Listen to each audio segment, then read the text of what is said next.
లక్షలాది మంది విద్యార్థుల ఫీజు బకాయిలు ఇయ్యరా సార్? 10,000 కోట్ల రూపాయల ఫీజు బకాయిలు ఎప్పుడు ఇస్తారు అని రాష్ట్ర ప్రభుత్వాన్ని నేను అడుగుతా ఉన్నాను అధ్యక్ష. విదేశాలకి ముఖ్యమంత్రి గారు ఒక్కరే పోతే సరిపోదు అధ్యక్ష. పెద్దలు మరి శ్రీధరన్న మాట్లాడి నువ్వన్న దయచేసి. ముఖ్యమంత్రి గారు వెళ్ళిపోయారు శ్రీధరన్న, మీరు ఆగుంటారు మాట్లాడియండి సార్. ఇన్నిసార్లు ఇంటరప్ట్ చేస్తే ఎట్లా అధ్యక్ష? విదేశీ విద్యా పథకం కింద ఆనాడు కేసీఆర్ గారి నాయకత్వంలో అంబేద్కర్ గారి పేరిట, మౌలానా అబుల్ కలాం ఆజాద్ గారి పేరిట, స్వామి వివేకానంద గారి పేరిట మరి ఎన్నో వర్గాల విద్యార్థులకు విదేశీ విద్య అనేది పెట్టాం అధ్యక్ష. ఇవాళ పిల్లలందరూ మొత్తుకుంటా ఉన్నారు, మాకు డబ్బులు రావడం లేదని చెప్పి ఇబ్బందులు పడతా ఉన్నారు అధ్యక్ష. మరి గట్టిగా అడిగినామనుకో అధ్యక్ష, ఫీజు రీయింబర్స్మెంట్ ఎప్పుడు వస్తుందని వీళ్ళు బెదిరిస్తారు అధ్యక్ష.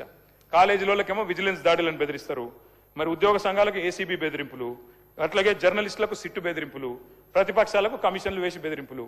ఇంత తప్ప ఏం చేస్తా ఉన్నారు అధ్యక్ష? 5 లక్షల విద్యా భరోసా కార్డు కూడా 100 రోజుల్లో అమలు చేస్తామన్నారు. అసలు మీరు ఫీజు రీయింబర్స్మెంట్ ఇచ్చే అవసరమే లేదు. స్ట్రైట్ గా బ్రహ్మాండంగా మరి మీరు ఆ భరోసా కార్డు ఏదో ఇచ్చేస్తే, ఈ బడ్జెట్ లో పెట్టేస్తే విద్యార్థులు మీ వైపు రానే రారు, ఇబ్బంది పెట్టరు, వెంటనే ఇవ్వాలని కోరుతా. సబ్జెక్ట్ మాట్లాడుతున్నా సార్, మాట్లాడియండి. రేపు కూడా సౌజ్ ఉంది కదా, దయచేసి మాట్లాడియండి సార్, మాట్లాడియండి సార్. ప్రజలకు అవసరమేమి ముచ్చట్లు చెప్తున్నాయి, మాట్లాడతాను సార్. ఒక 15 minutes లో కంక్లూడ్ చేస్తాను సార్. యూనివర్సిటీ భూముల విషయంలో అధ్యక్ష, ఇవాళ రాష్ట్రంలోని అన్ని యూనివర్సిటీలు టెన్షన్ పడుతున్నారు సార్. ఎక్కడ ఈ ప్రభుత్వం మా భూములు గుంజుకుంటుందేమో అని. అగ్రికల్చర్ యూనివర్సిటీలో 100 ఎకరాలు తీసుకున్నారు, హెచ్సియులో 400 ఎకరాలు, మౌలానా అబుల్ కలాం ఆజాద్ యూనివర్సిటీలో అక్కడ 50 ఎకరాలు, మళ్ళీ ఈ మధ్యన కొత్తగా ఐఎస్బికి వాటికి కూడా డబ్బులు అక్కడ కూడా భూములు తీసుకుంటా ఉన్నారు అధ్యక్ష. ఇక గురుకులాల పరిస్థితి అయితే నేను చెప్పాల్సిన అవసరం లేదు అధ్యక్ష. మొత్తంగా గురుకులాల్లో ఇవాళ ప్రతిరోజు మరణ మృదంగం అధ్యక్ష. విషాహారంతో పిల్లలు ప్రతిరోజు, ఇక్కడ ముఖ్యమంత్రి గారు ఫుట్బాల్ ప్రాక్టీస్ చేస్తుంటే కోటిలో మరి పెద్ద ఎత్తున విషాహారం తిని ఆసుపత్రిలో విద్యార్థులు అడ్మిట్ అయిన పరిస్థితి అధ్యక్ష. ఈ మధ్యన పోచంపాడు గురుకులంలో విద్యార్థిని సాయి లిఖిత అనే అమ్మాయి ఫుడ్ పాయిజనింగ్ తో చనిపోయింది అధ్యక్ష. మొత్తం ఇప్పటికీ దాదాపు 200 మంది పిల్లలు చనిపోయారు అధ్యక్ష. మరి ఈ విషయంలో కూడా దయచేసి ప్రభుత్వం దృష్టి సారించాలని మా ప్రార్థన అధ్యక్ష. విద్యా విధానం అని తీసుకొచ్చారు అధ్యక్ష. ఈ మధ్య కాలంలో చాలా విచిత్రమైన విషయాలు అందులో ప్రస్తావించారు అధ్యక్ష.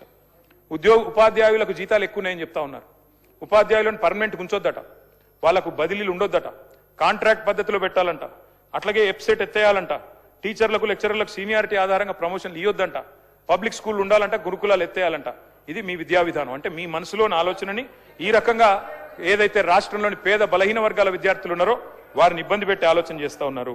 వెనకటికి ఒక ఆయన ఎవరో చాంతాడు కుర్సనైందని చెప్పి బాయిని పుడుచుకున్నాడంట అధ్యక్ష. అట్లుంది అధ్యక్ష వీళ్ళ వ్యవహారం. రాష్ట్రంలో విద్యార్థులందరూ బ్రహ్మాండంగా విద్య కోసం ఎదురు చూస్తుంటే మీరు విద్యా కమిషన్ అని పెట్టి గురుకుల డిగ్రీ కాలేజీలు మూసేయాలి, టీచర్ల జీతాలు తగ్గించాలి, ఉన్న స్కూళ్లు మూయాలంటే ఇది ఏ రకమైన విద్యా కమిషన్ చెప్పాలని చెప్పి నేను ప్రార్థిస్తా ఉన్నా అధ్యక్ష. ఈ మధ్య కాలంలో నేను ఒక రోజు జూబ్లీహిల్స్ లో ఆటో ఎక్కి మా పార్టీ ఆఫీస్కి పోయినా సార్. పోయేటప్పుడు ఎట్లుంటుందంటే ఈ ప్రభుత్వం వచ్చినాక ఆ ఆటో డ్రైవర్ పేరు మస్రత్ అలీ. మాట్లాడుతుంటే ఆయన అడిగిన సార్, ఏంది ఎట్లా నడుస్తుంది వ్యాపారం అంటే, బాగాలేదన్నా అన్నాడు. ఏమైంది అంటే, ఈ దివాలా తీసినాం, ఇదివరకు 2000 సంపాదిస్తుంటే ఇప్పుడు 1000 వస్తున్నాయి, ఏం చేయాలి అన్నాడు. సరే పర్వాలేదు. అయితే నేనేమడుతున్నా అధ్యక్ష, ఫ్రీ బస్సుకు మేము వ్యతిరేకం కాదు అధ్యక్ష. ఇంకా బస్సులు పెంచండి, మహిళలకు సీట్లు దొరికేటట్టు చేయండి, వాళ్ళు కొట్టుకోకుండా చూసుకోండి, మేము వద్దంటలేం. ఏసీ బస్సులలో కూడా పెట్టండి, బ్రహ్మాండంగా పెట్టండి, మేము వద్దంటలేం. అద్దె బస్సులు దేకండి, ఆర్టీసీని ముంచకండి, ఆర్టీసీని కాపాడండి అని చెప్పి మేము ప్రార్థన చేస్తా ఉన్నాం అధ్యక్ష. ఆ ఆటో డ్రైవర్ని అడిగిన అధ్యక్ష, మాట్లాడండి సార్, 15 నిమిషాల్లో ముగిస్తాను సార్, 15 నిమిషాల్లో ముగిస్తాను sir, give me 15 minutes. So నేను అడిగిన సార్ ఆ మష్రత్ అలీ గారిని, ఆయన చెప్పిన విషయం అధ్యక్ష, మష్రత్ అలీ గారు చెప్పారు అధ్యక్ష నాకు, రాహుల్ గాంధీ గారు హైదరాబాద్కి వచ్చారు అధ్యక్ష ఎలక్షన్ ముందు, ఇదే మష్రత్ అలీ గారు ఆటో ఎక్కారు ఆయన. ఇప్పుడు ఆయన పరిస్థితి ఏంటంటే, ఆ రోజు మష్రత్ అలీ గారికి 2 ఆటోలు ఉండే, ఈ రోజు ఆ మష్రత్ అలీ గారు 2 ఆటోలు అమ్ముకుని కిరాయి ఆటో నడుపుకుంటుండే అధ్యక్ష. మేమేమో డ్రైవర్ టు ఓనర్ పథకం తెచ్చినాం, మీరేమో ఓనర్లను డ్రైవర్లు చేశారు అధ్యక్ష. ఈ రాష్ట్రంలోని 6 లక్షల మంది ఆటో డ్రైవర్ల తరపున అడుగుతా ఉన్నాం, దయచేసి వారికి చెప్పిన సంక్షేమ బోర్డు ఏర్పాటు చేయండి. 28 నెలలుగా మీరు 1000 రూపాయలు బాకీ ఉన్నారు వాళ్ళకు, ఆ 28,000 రూపాయలు వెంటనే చెల్లించండి అధ్యక్ష. హైదరాబాద్ మహానగరానికి సంబంధించి 2 విషయాలు అధ్యక్ష. మరి గౌరవ ముఖ్యమంత్రి గారే మున్సిపల్ మంత్రిగా ఉన్నారు అధ్యక్ష. ఈ 28 నెలల్లో హైదరాబాద్ లో ఒక్క ఇల్లు మంజూరు చేశారా, ఒక్క ఇటుక పెట్టారా, ఒక్క ఇల్లన్నా కట్టారా అని నేను అడుగుతా ఉన్నా అధ్యక్ష ప్రభుత్వాన్ని. హైదరాబాద్ శాసనసభ్యులందరూ ఇక్కడ ఉన్నాం అధ్యక్ష. ఒక్క కొత్త ఇల్లు కట్టినట్టు మరి మీరు రుజువు చేస్తే హైదరాబాద్ లో ఏ శిక్ష కంటే ఆ శిక్షకు మేము సిద్ధం అధ్యక్ష. కట్టిన ఇల్లు ఒకటి లేదు హైదరాబాద్ లో, కానీ కూల్చిన ఇల్లు వేలాది ఇల్లు కూలగొట్టారు అధ్యక్ష. రకరకాల పేర్లు, నెగిటివ్ ఆలోచనలు, నెగిటివ్ విధానాలతో రావడమే. ఎయిర్పోర్ట్ మెట్రో రద్దు, ఫార్మాసిటీ రద్దు, 10 దాటితే షాపులు తెరవద్దు, ఎస్ఆర్డిపి రద్దు, ఎస్ఎన్డిపి రద్దు, అన్ని శాఖలే అధ్యక్ష. మీదికెళ్ళి బుల్డోజర్ రాజ్. ఎక్కడ పడితే అక్కడ విచ్చల విడిగా హైడ్రా పేరిట అరాచకాలు అధ్యక్ష. అధ్యక్షని అందుకే అంటుతా ఉన్నా, ఒక్క ఫ్లైఓవర్ కట్టారా కొత్తగా? ఒక్క బ్రిడ్జ్ కట్టారా? ఒక్క అండర్ పాస్ కట్టారా? ఒక్క ఇల్లు కట్టారా? హైదరాబాద్ లో ఒక్క ఇటుక పెట్టారా?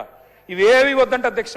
ఇంకా విచిత్రమైన విషయం అధ్యక్ష, మన ముఖ్యమంత్రి గారు చెప్తున్నారు 5,000 ఆటోలు ఉన్నాయి, కానీ వాళ్ళు చెత్త సాఫ్ చేస్తున్నారో లేదో నాకు తెలియదు. నేను అడుగుతున్నా అధ్యక్ష, మున్సిపల్ మంత్రి మీరు, మరి మీ హయాంలో పరిస్థితి ఇట్లా ఉంటే ఇవాళ హైదరాబాద్ లో ఇద్దరు మంచిగా సుఖంగా సంతోషంగా ఉన్నారు అధ్యక్ష. ఫ్రీడమ్, ప్రజాపాలన ఎంజాయ్ చేస్తుంది ఇద్దరు అధ్యక్ష. ఒకటి దొంగలు, 2 దోమలు అధ్యక్ష. దొంగతనాలు పెరిగినాయి హైదరాబాద్ లో, క్రైమ్ రేట్ పెరిగింది. నా లెక్కలు కాదు, గవర్నమెంట్ లెక్కలు. అట్లాగే దోమలు అధ్యక్ష. అధ్యక్ష ఇదివరకు హైదరాబాద్ లో ఒక ప్లేస్ ఉంటుండే, దాని పేరు దోమలగూడ అధ్యక్ష. ఈ మధ్యన మా శ్రీధర్ బాబు గారి నాయకత్వంలో కొన్ని మంచి స్ట్రీట్స్ కి పేర్లు పెట్టినారు అధ్యక్ష. ఒకటి మన్మోహన్ సింగ్ గారు పేరు పెట్టారు, ఒకటి డొనాల్డ్ ట్రంప్ గారు పేరు పెట్టారు. ఆహా అధ్యక్ష, మీరు పెట్టాల్సింది ట్రంప్ గారి పేరు, మన్మోహన్ సింగ్ గారి పేరు కాదు శ్రీధర్ అన్న. మీరు పెట్టాల్సిన పేర్లు ఏంటంటే దోమలగూడ, దోమల హిల్సు, దోమలాబాదు, దోమల పూలు, దోమల గుట్ట. ఈ పేర్లు పెడితే కరెక్ట్గా సెట్ అవుతుంది మీకు. ఎందుకంటే మొత్తం నగరంలో దోమలు, విష జ్వరాలు, ఫాగింగ్ చేసే దిక్కు లేదు, గుర్రపు డెక్క తీసేవాడు లేడు. మున్సిపల్ మంత్రి, ముఖ్యమంత్రి గారు మరి వారేం చేస్తున్నారు, మీరేం చూస్తున్నారు, మీ ఇన్ఛార్జ్ మంత్రి గారు నాకు తెలియదు. నేను మిమ్మల్ని అంటలేను సార్ అటంటూ. కాబట్టి ఈ రకమైన పరిస్థితి హైదరాబాద్ లో ఉన్నది అధ్యక్ష. అధ్యక్ష ఎట్లా ఉందంటే అధ్యక్ష, ఏ పథకం తీసుకున్నా, ఏ కార్యక్రమం, ఏ ప్రాజెక్ట్ తీసుకున్నా దాని వెనకాల మాత్రం భూముల ఎజెండా పక్కా అధ్యక్ష. ఫార్మాసిటీ రద్దనంగానే దాని టార్గెట్ 1000 ఎకరాల భూమి. మూసి సుందరీకరణ అంటే 3000 ఎకరాలు కావాలి అధ్యక్ష. హిల్ట్ పాలసీ అంటే 9000 ఎకరాలు. కంచె గచ్చిబౌలి అంటే 100 ఎకరాలు. మెట్రో స్వాధీనం అంటే 280 ఎకరాలు. హైడ్రా వెనకాల 100 ఎకరాలు. మొత్తం భూముల చుట్టే పరిభ్రమిస్తున్నది అధ్యక్ష ఈ ప్రభుత్వం. ఒక్కటి కాదు అధ్యక్ష.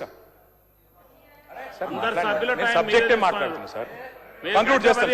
10 మినిట్స్ కంక్లూడ్ చేయండి. హౌసింగ్ బోర్డ్ ల్యాండ్స్, అదే విధంగా చివరికి అధ్యక్ష ఏ పరిస్థితి అంటే, ఆధ్యాత్మిక కేంద్రాలకు శారదా పీఠానికి ఇచ్చిన 2 ఎకరాల భూమి కేసీఆర్ గారు ఆనాడు కోకాపేటలో ఇస్తే, మా హరీష్ రావు గారు వెళ్ళి గొడవ చేసేదాకా దాన్ని కూడా రద్దు చేసి పారేసినారు అధ్యక్ష.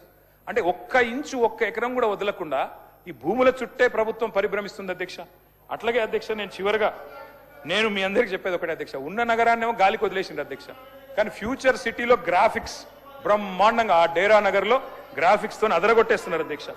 అధ్యక్ష మొన్న ఖమ్మం పోయినాం అధ్యక్ష. మేము ఖమ్మం పోయాం అధ్యక్ష. అక్కడ ఏమన్నా ఇరాన్ వాళ్ళు ఎవరైనా బాంబు వేశారా, లేకపోతే ఇజ్రాయిల్ వాళ్ళు బాంబు వేశారా అనుకున్నాం అధ్యక్ష.